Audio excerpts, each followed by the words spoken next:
Hi, my name is Kayan. I work in the tech space, and today we'll be talking about how to deploy a Spring Boot application in AWS EC2.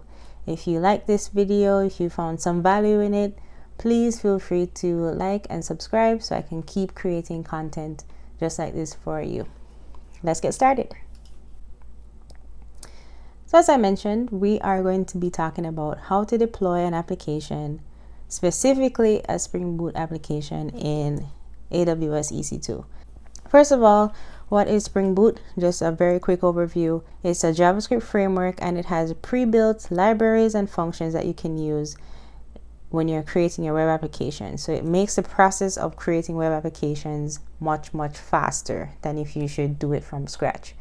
So now we can talk about what is AWS EC2.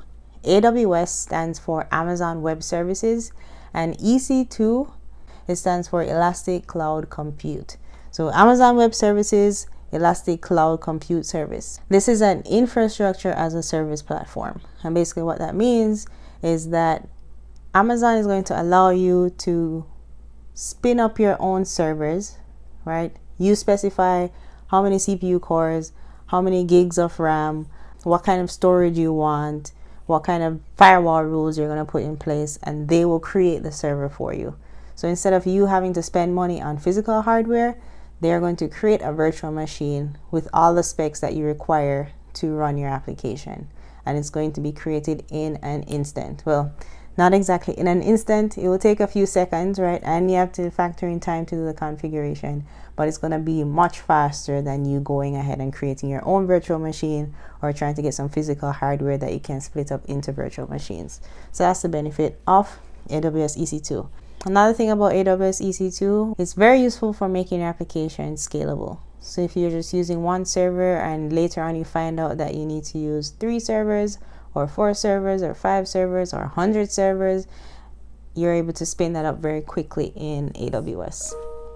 So now let's go ahead and look at the content that we're going to dive into today.